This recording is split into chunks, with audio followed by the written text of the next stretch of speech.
Yes. Just thinking about this professional misconduct. Yes.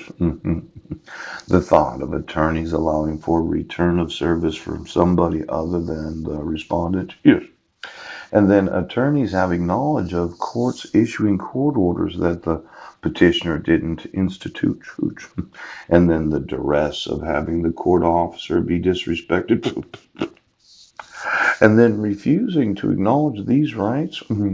Exactly how many lawyers are there in the United States that said that they were a prosecuting attorney, but they were trying to further their own careers? Now there's Brett Roberts, okay? Speedy has told. I would say that it's professional misconduct for any prosecuting attorney to pursue a two-count criminal complaint without wanting to know the evidence, without me having the evidence, me not being able to go within 1,000 feet of the petitioner's workplace. Uh-uh. Now, let's say I was walking around Brennan, Washington, and it's a very small town.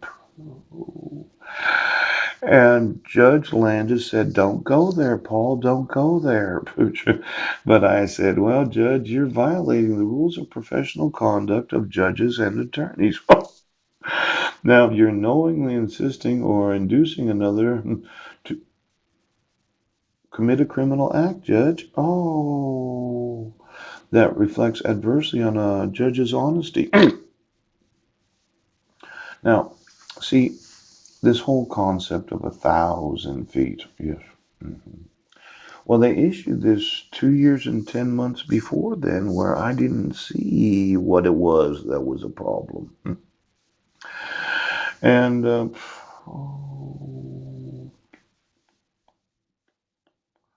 you had another court hearing on July 19th of 2013. Yeah. I'll order reissuing a protection order. I can't remember. Did the petitioner sign that? That was the one that was issued for 2 years? Yes. And then the affidavit of mailing, proof of mailing? Yes, on July 22nd. She said she mailed it to me, but I was homeless. Now, this court ordered mailing? Yes. Did you attempt to mail it without 2 attempts of personal service? Because as we've looked at the law requires 2 attempts of personal service before you can get court ordered mailing. It says right here, yes. Service by mail pursuant to court order. Now, is there an exception to that rule, Judge? Or every time that you reissue a protection order, there has to be an attempt of personal service? Now, in 2013, I was an actual resident of Clallam County. Yeah. I think I was staying at the Serenity House at that time, or I might have been staying with one of my relatives. But this declaration of Heidi Budnick and then return of service, yeah. Undeliverable mail. Exactly where did you send it on August 7th of 2013? Well, I think that you were obligated to do 2 attempts of personal service, right, before you did court-ordered mailing. And you petition renewal notice of hearing renewal protection order. Am I not looking at this right? Let me see. Oh, here it is. 7-5. Okay. Notice of hearing. Right. Petition for notice of hearing renewal of protection order on July 5th of 2013. Yes. Sheriff's return of service. So you did serve me the notice of hearing, and you had a. Well, that wouldn't make a lot of sense, would it? The petition for the renewal and notice of hearing. Yeah. And then there was a return of service on July 15th. Yes. But then you reissued the temporary protection order 4 days later. It would have been a permanent court hearing if I had gotten notice and opportunity to be heard.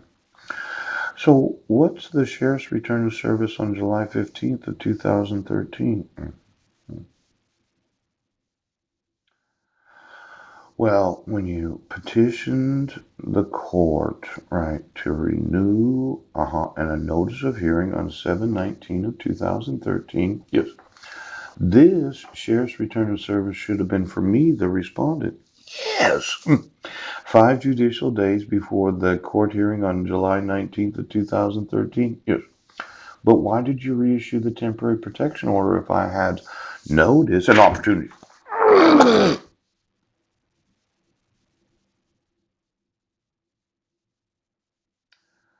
Exactly who did you serve on July 15th of 2013? I can't remember if it was me or somebody else. But you reissued the temporary protection order, right? Mhm. So I was not served, or did you serve somebody else? You can't serve the petitioner. We know that you can't. So the law says that if you don't appear for the temporary protection order hearing, it can't be issued. Oh. Now let's see here.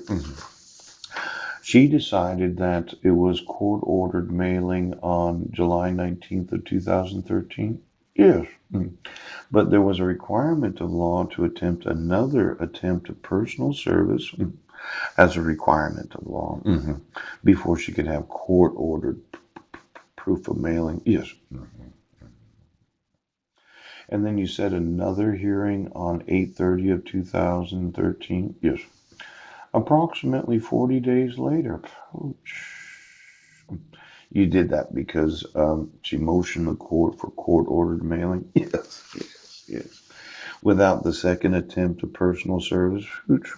When it says there was a return of service, was I not served? And you, well, I just wanted to know the second court-ordered mailing. Yes.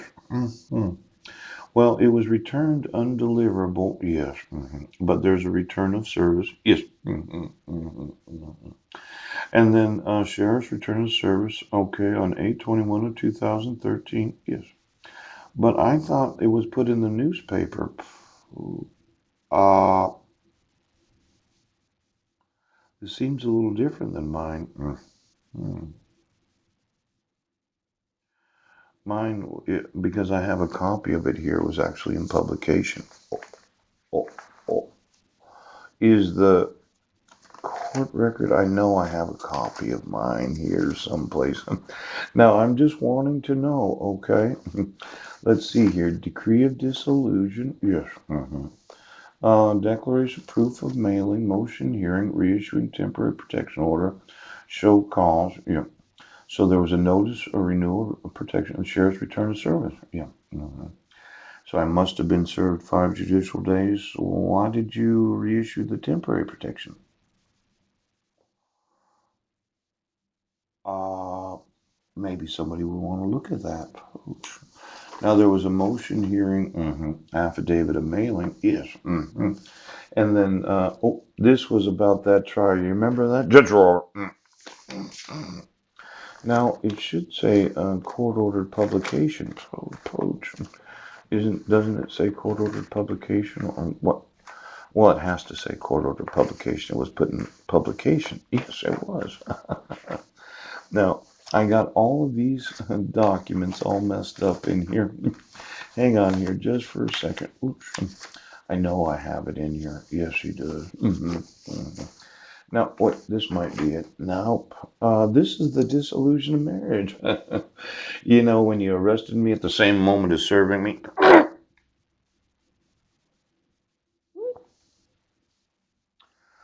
You know, that's a wrongful execution of a notice of dissolution of marriage. Yeah.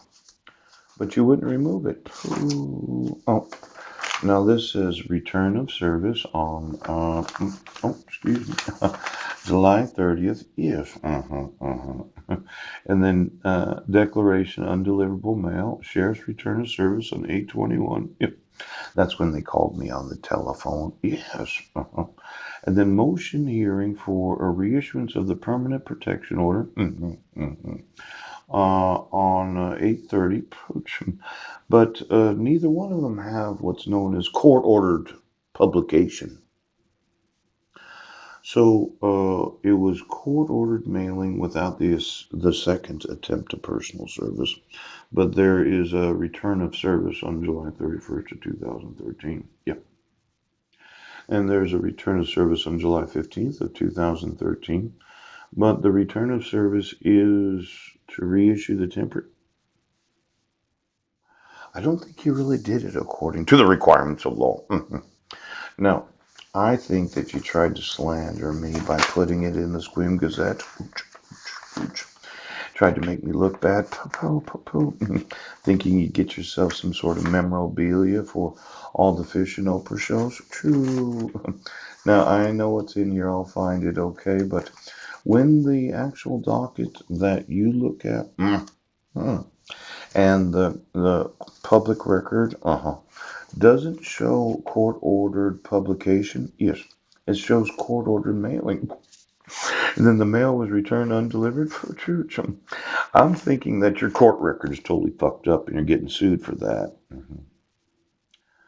Now, it has to say court-ordered publication, doesn't it?